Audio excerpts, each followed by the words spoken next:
Salut à tous, bienvenue sur la chaîne Profil Image les amis. Aujourd'hui, on casse les codes.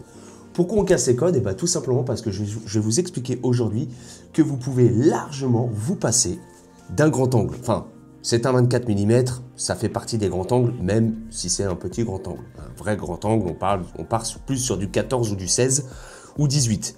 24, c'est celui que j'ai, c'est un objectif que j'utilise beaucoup, que ce soit en photo ou en vidéo pour faire des photos de paysage. Très très bon objectif, donc le Sony GM 24 mm. Mais lors de mon dernier séjour, les amis, qu'est-ce que j'ai fait? J'ai sorti le mastodonte Sigma 150-600 parce que je peux vous dire que c'est un mastodonte. J'avais fait la présentation sur la chaîne il y a quelques temps. Honnêtement, je vous dis, c'est une tuerie cet objectif. Voilà, c'est le 150-600 Sport qui me sert principalement à faire de l'animalier. Mais ces derniers temps, j'ai également fait des paysages avec et je vous jure que ça change complètement la donne. Alors oui, dès qu'on parle paysage, on parle grand angle, les amis. C'est inévitable. On parle rarement de zoom. Mais, encore une fois, je vous le dis, avec ce genre d'objectif, vos photos de paysage prennent une toute autre dimension. Je vous mets des clichés, regardez bien. On va aller directement sur mon Lightroom. Alors voilà, sur cette photo-ci, je suis avec donc le 24 mm avec un filtre ND1000 de positionner dessus. Et donc, on a plutôt un résultat assez satisfaisant. Alors, vous voyez qu'avec là, je suis encore en 24 mm. Mais pour aller dans cette zone-là, si je veux aller dans cette zone ici, ou dans cette zone ici, ou voilà, je veux faire vraiment du gros plan à un endroit bien précis. Et vous allez voir, le 150-600, là, je suis zoomé. Les amis, j'étais super loin. Vous vous doutez bien que 600 mm, j'étais loin. J'ai réussi à faire un zoom sur cette montagne et honnêtement, je trouve que ça donne vraiment une immersion 3D un petit peu à la photo. Si j'avais été en grand angle, bien évidemment, je n'aurais pas ce genre de rendu, puisque j'étais extrêmement loin. On va dire qu'imaginons que la montagne que vous voyez là, c'est la montagne en gros que vous voyez là, par exemple. Voilà, bon, c'est pas celle-ci, mais c'est pour vous montrer un petit peu. Voilà, c'est ce que vous voyez là. Là, avec ce genre de zoom, on peut faire des plans serrés sur beaucoup de choses. Donc là, je suis également avec le 150-600. Sur celle-ci, je suis encore avec le 150-600. Et sur celle-ci également. Voilà. Donc là, j'étais très très loin. Comme vous pouvez le voir sur les vidéos, pour avoir ce rendu-là, regardez à peu près où j'étais par rapport à la montagne. Ça en dit long, les amis. Donc, photo de paysage ne rime pas forcément avec grand angle. Sachez-le.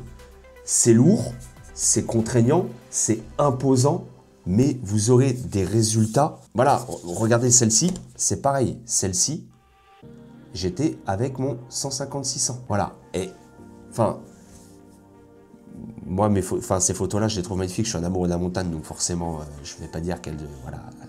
Après, peut-être que le traitement ne vous plaira pas. Ça, encore une fois, c'est propre à chacun. Chacun sa personnalité au niveau du traitement de l'image. Moi, ça me convient, ça me va très bien. Mais encore une fois, pour avoir ce rendu-là, si je ne l'avais pas eu sur moi, j'aurais pas pu faire ça. Donc, dorénavant, quand je ferai du paysage, je me baladerai souvent avec celui-ci. Si je ne l'avais pas eu, ces clichés-là, je les aurais pas. Et honnêtement, ça n'aurait pas eu le même impact. Alors oui, avec mon grand angle 24, voilà, on fait des belles photos. Voilà, ici pareil. Voilà, donc j'étais dans les Pyrénées pour information. Alors par contre, vous voyez sur celle-ci, j'étais avec le Tamron, le 35-150 et j'étais zoomé à 150. Donc encore une fois, grosse focale pour faire du paysage. J'étais un petit peu loin. J'ai pu par la suite me rapprocher de cette cascade. J'avais ressorti le 24 mm, comme on peut le voir là-haut. Ce que je veux vous expliquer, c'est que photo de paysage rime pas forcément avec grand angle. L'inconvénient du grand angle en paysage, c'est qu'il va vraiment falloir que vous soigniez vos placements. Puisque forcément, vous allez être obligé de vous rapprocher. Il y a des zones en montagne, notamment sur les photos que je vous ai montrées, notamment sur celle-ci. Vous vous doutez bien que pour avoir cette photo-là, je ne peux pas me rapprocher. C'est pas possible. Je ne m'appelle pas Inoxtag encore. Pour avoir ce genre de résultat, on est obligé d'avoir des longues focales. Encore une fois, c'est pareil pour celle-ci. J'étais avec mon 150-600 encore une fois. Alors par contre, j'étais pas zoomé à 600 là. Voilà, j'étais à 150 mm Par contre, vous pouvez voir que sur celle-ci, j'étais à 600 mm au niveau de la distance focale. Alors oui, c'est lourd, oui, c'est imposant, mais honnêtement, vous ne regretterez pas. Ça peut être une solution de facilité par rapport au placement. S'il y a des endroits où vous ne pouvez pas très bien vous positionner comme à la montagne pour avoir des plans très serrés, ce genre d'objectif est magnifique. Alors par contre, on va caler un truc tout de suite. C'est-à-dire que oui, sur ce genre d'objectif, hein, le 24 GM, je vais avoir en effet un très bon piqué de base. C'est-à-dire qu'il y aura très peu de corrections à ajouter. Le piqué sera magnifique. Vous pouvez le voir sur celle-ci. Je l'ai pris à 24. Bon, il y a du traitement dessus, hein, mais il y a très peu de traitement après pour ce genre de photo. Voilà, le piqué il est déjà excellent à la base.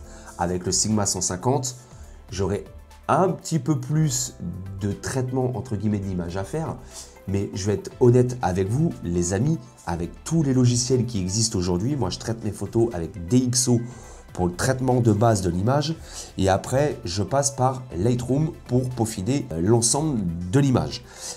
J'arrive à avoir un piqué, à avoir une netteté, à avoir de la texture, même avec celui-là où à la base il sera moins performant que celui-là.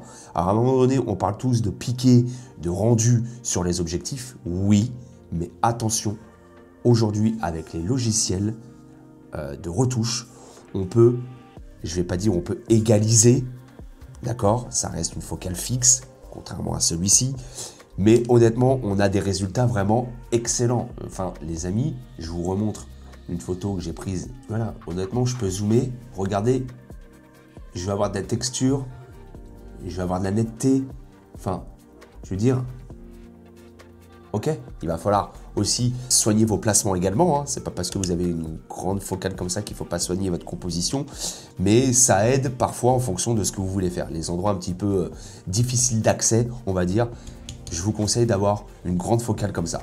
Voilà, donc c'est vraiment ce que je voulais vous partager aujourd'hui sur la chaîne, c'était de vous faire comprendre qu'on peut casser les codes, de ce qui se fait en règle générale dans la photographie. Qui dit paysage dit grand angle, non, voilà, non. J'utilise des zooms et honnêtement, je suis bien content de les avoir utilisés lors de cette dernière sortie. Alors merci d'avoir regardé cette vidéo jusqu'au bout, hein. Si vous avez des questions sur ce que je viens de vous expliquer, bah, n'hésitez pas, les commentaires sont là pour ça. J'espère que j'aurai pu éclaircir peut-être certains sur le choix de vos objectifs, à savoir lequel choisir, parce qu'au début quand on commence la photo, surtout de paysage, c'est pas forcément toujours évident.